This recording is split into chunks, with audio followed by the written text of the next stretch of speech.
Welcome to Unite and Win, a guide to workplace organizing, a podcast series by the Emergency Workplace Organizing Committee, presented in partnership with Haymarket Books. My name is Wes Holing. I'm the Communications Coordinator at the Emergency Workplace Organizing Committee. This podcast is broken up into two parts: an audiobook version of our Unite and Win handbook, which is also available in paperback and ebook formats from Haymarket, and a handful of discussion episodes hosted by labor journalist and author Kim Kelly. Kim will be speaking with a diverse group of experienced labor organizers to go deeper on some of the themes we talk about in the handbook and other topics relevant to the labor movement. This is Lesson 3 of our Unite and Win handbook, published in 2024 by Haymarket Books. Taking collective action and escalating. Your campaign should be based on the issues, target decision makers, and consist of a series of escalating actions, each of which, after completing, you should assess and build upon. Your campaign's demands should be definable, concrete, and practical solutions with measurable outcomes. You should also base your demands on issues that are widely and deeply felt by your coworkers. And lastly, these demands should be relevant, life-changing, and compel people to organize. When identifying issues around which to organize, focus primarily on those that come up repeatedly in conversations with many coworkers across different jobs and that have practical and measurable solutions. Once you've identified these issues, you and your coworkers can develop a list of solutions. Those will be your demands around which you'll build an escalating campaign. After all, union drives are also based on changes people want to see. Your biggest goals can only be won with the support of a majority of coworkers. But it's also true that taking action and winning demands helps build confidence and generate support from coworkers who may at first be reluctant to take action or sign a card. The campaign must target people who have decision-making power, people who can change things. Identifying those people is a process called power mapping. You will then also assess who are secondary targets, people that influence the decision-makers. Your actions should be focused on the issues, move the campaign forward, cause difficulties for your primary targets, and be something your coworkers feel ready and willing to do. The actions and messages you and your coworkers design should be well thought out and demonstrate the power of collective action, build solidarity, and test your strength. After each action, you'll assess as a group and decide on next steps. Escalate structure tests such as coordinating to wear the same t-shirt on a given day and note how many people participated in the action. This can measure your level of support and also enable you to identify the departments and shifts where you have few supporters. You'll need to target those workers with one-on-ones and make other plans to move them. That way, when you need to take bold action, such as a strike, you know you're ready. A structure test is an action by all or a majority of coworkers that demonstrates support for a demand or for unionization. Lucy, a nonprofit worker, says, "When we first started organizing, it was about low wages for new workers. And when management responded to our pressure and increased pay, other workers who hadn't had the courage before to sign on, signed on. They felt that was only won because of our efforts. And now we're working for bereavement pay, cost of living adjustments, and time and a half for holidays. We started by asking for changes through approved channels. After management ignored our requests, we asked for a group meeting, which was also ignored. When we put forward proposals that management refused to engage with, it helped people realize that unionizing was important. Then we launched a social media campaign and held a rogue public event at the organization's farmers market where we were visible to consumers and donors. We set up a booth in the middle of the market even though we hadn't paid for the spot, demonstrating that we weren't afraid to ask for public support. We asked supporters who came to our table to sign postcards that we mailed into our workplace and posted those up on the bulletin boards and in the break room. Some of those supporters were donors." Here are some examples of actions you might take with your coworkers. Every workplace is different, and every group of coworkers is different too. If you were exploring a big action in your workplace, you need to make sure you have the support to execute it and be creative. First, you can create a petition around a demand for your coworkers to sign. Or, you can march on the boss, surprising them with a team meeting. Typically, in this action, workers take turns reading a prepared statement to their boss. You can also have a sticker, button, or shirt day in which all coworkers wear the same button, sticker, or shirt on a given day. Another collective action tactic is called work to rule. This is where you and your coworkers strategically follow the company's stated rules and policies that, for efficiency's sake, are meant to be broken. This lowers your productivity and effectively creates a slowdown, but is practically non-disciplinable. You and your coworkers can also take breaks together, slow down work together, call out sick together, and even walk off the job together for a period of time.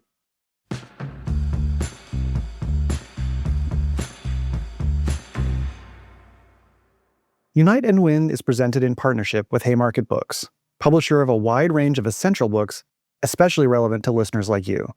One that you might be interested in reading is Rank and File, Personal Histories of Working Class Organizers, edited by Alice Lind and Stoughton Lind.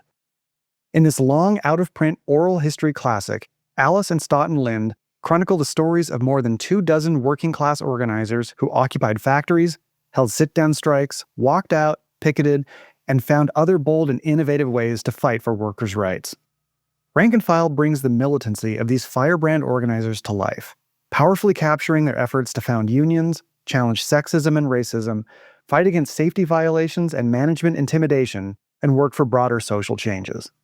Find Rank and File at haymarketbooks.org, where all paperback books are 20% off every day.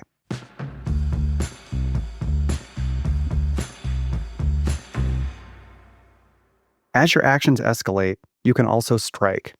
A strike is where everyone withholds their labor in response to the boss's union-busting tactics or bad faith negotiating. This could involve a picket line, which is an action often accompanying a strike that takes place outside the workplace and discourages consumers and other workers from entering company property and allowing business to continue as normal.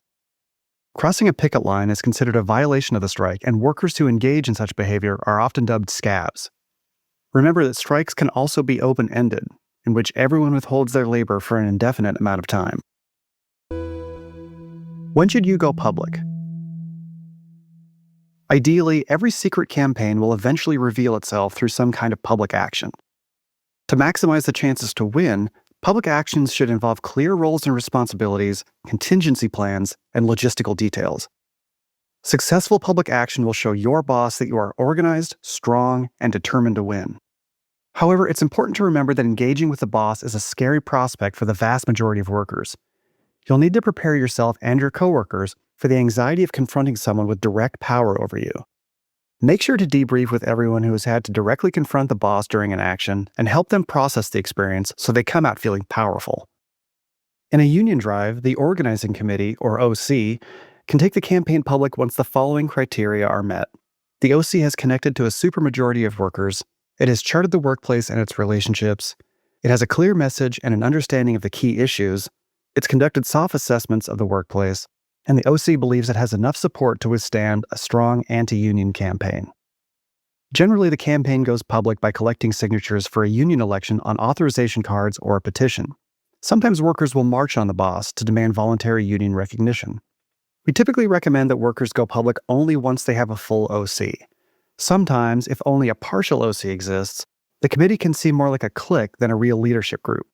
It takes time, honest assessments, and accountability to make sure the committee is composed of members who are respected by and representative of their peers.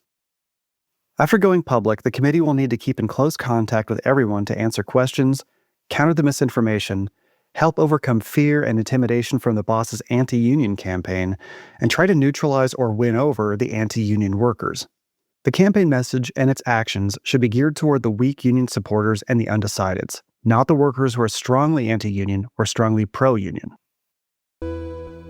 Can you take action without a majority? When workers are stirred up about a shared issue and you can't wait for the slow work of building an OC or calling for an election, short but impactful collective actions against managers may be called for. Even without majority support, you can discuss what grievances you share with your coworkers and act when you have a group that is ready. For medium-sized workplaces, which often have serious issues in one department that aren't shared across the whole workplace, actions taken by a minority of workers might also be useful.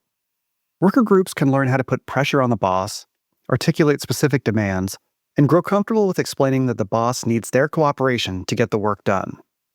These tactics are especially useful when workers are stirred up about a shared concern that can be fixed relatively easily. Take these scenarios, for example. Serious heat stress conditions resolved with regular 10-minute cooling breaks, unfair and serious discipline replaced by progressive discipline, and the elimination of late notice of mandatory overtime. Sometimes minority actions will accomplish small gains which serve to encourage workers on the fence to believe that change is possible.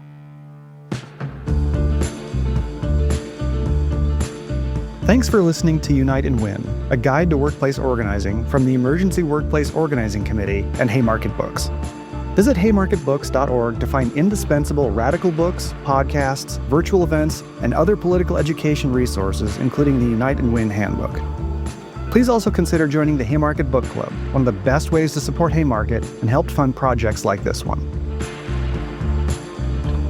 I'm your audiobook host, Wes Holing. Julia Yort is our senior producer, and Rachel Leitner is our engineer. Production support from Dafna Tir and Megan Swabada. Music from Epidemic Sound. The Emergency Workplace Organizing Committee supports any worker, anywhere in the country, in any sector, organizing for something better. Visit us at workerorganizing.org if you're ready to organize your workplace or volunteer with us.